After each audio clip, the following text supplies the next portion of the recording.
안녕하세요. 박지영 변호사입니다. 오늘은 Q&A 시간인데요. 소년원이 무엇이냐?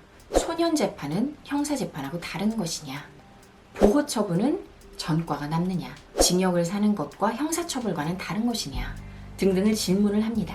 이 질문을 했던 많은 이유는 쌍둥이 자매가 최근에 검찰로 송치되어서 기소의견으로 갔고 검찰이 단기 2년형, 장기 3년형의 징역을 구형해달라고 하였기 때문인데요. 과연 소년재판이 무엇이고 형사재판하고 다른 점은 무엇인지, 검사가 구형을 한다는 것은 어떤 의미이고 구형에 단기와 장기를 두는 이유는 무엇인지, 마지막으로 쌍둥이 사건에 대비해서 설명을 좀 해드리겠습니다. 먼저 소년재판은 형사재판하고 다른 점이 한 5가지 정도 있습니다. 먼저 첫 번째, 형사법원이 아니고 가정법원이나 지방법원의 소년부에서 진행이 됩니다. 또한 보호처분이 내려지지 징역 등의 형사처벌이 내려지지 않습니다. 보호처분은 수강명령, 봉사명령 등이기 때문에 징역과는 다르죠. 그리고 전과가 남지 않습니다. 그리고 심리 등이 전부 비공개로 진행이 됩니다. 형사재판은 특별한 경우를 제외하고는 어떤 사람에게도 모두 다 오픈이 되어 있어서 방청이 가능합니다. 마지막으로 교도소, 감옥에 가는 것이 아니고 소년원에 갑니다. 소년원이라고 따로 있는 것이 아니고 일반적으로 우리가 봤을 때에는 직업전문학교 혹은 일반적인 공식 중고등학교 명칭이 붙어 있습니다.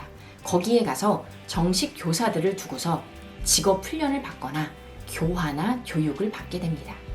소년범이라면 10세에서 19세 미만 사이의 사람들을 가리키는데, 그러면 이 사람들이 모두 다 범죄를 저질렀을 때 이 소년 재판을 받게 되는 것이냐? 그렇지 않습니다. 원칙은 기본적으로 모든 범죄 혐의자는 형사 재판을 받는 것이고요. 경찰서장이나 검찰, 법원에서 특별히 판단을 했을 때 이 아이는 소년부에서 재판을 받는 것이 낫다라고 결정을 하면 그쪽으로 송치를 하게 됩니다. 또 다른 경우는 가정법원에 소년 재판으로 절차를 진행해 주세요라고 하면, 요청을 하면 그렇게 진행이 되는 경우가 있습니다.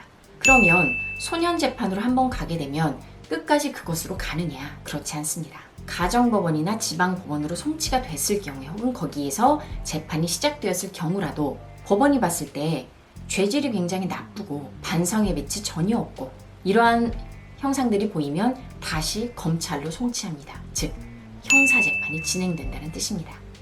징역을 살 수도 있고 처벌을 받게 되면 교도소를 간다는 뜻이죠. 전과도 남고요. 그렇다면 이번 쌍둥이 사례로 한번 와보겠습니다.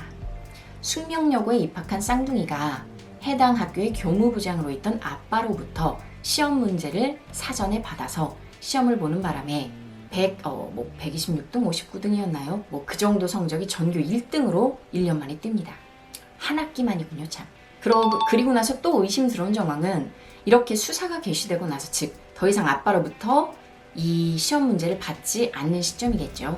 그 이후에는 다시 성적이 과거로 회귀를 하게 됩니다. 검찰은 처음에 아빠가 죄질이 더 중하고 그래도 아직 어리니 소년 재판부로 보내라 해서 그쪽으로 가게 됩니다. 그러나 거기에서 법원은 전혀 반성의 빛이 없고 모든 혐의를 부인하고 있고 자기 아빠는 억울하다라고 주장을 하는 부분을 나쁘게 모아 다시 검찰로 송치하였고 형사재판이 진행되게 됩니다. 형사재판이 진행될 때에는요, 검찰이 기소 의견으로 법원으로 넘기는데요. 이젠 재판 단계로 넘어가는 것이죠. 재판에 넘어갔을 때 검사는 구형을 하게 됩니다. 법원의 판사가 선고를 하는 것은 선고이고 판결을 최종적으로 내리는 것이죠. 검사가 구형을 한다는 것은 판사에게 이 범죄가 이러이러하니 이 정도의 형을 내려주십시오라고 말하는 것을 구형이라고 합니다. 일반적으로는 구형을 하는 거에 반절 정도로 선고가 내려지는데 요즘은 꼭 그렇진 않습니다. 다만 형사재판에서도 소년범임을 고려하여서 징역 3년 이렇게 특정한 형을 내리는 것이 아니고 단기 2년, 장기 3년 이렇게 부정기형을 내리는 것이 원칙입니다. 무슨 뜻이냐? 원래 장기 3년까지 가능한데 2년까지 지켜보고 얘가 수감 생활을 열심히 잘하면 이제 석방이 된다는 뜻입니다. 2년 이후에 석방이 될 수도 있고 생활이 나쁘면 최대 3년까지 채우고 석방이 된다는 의미입니다. 현재는 구형까지만 한 단계이기 때문에요. 판결 선고가 남아있는데 향후 어떻게 될지 지켜보시면 좋을 것 같습니다. 감사합니다.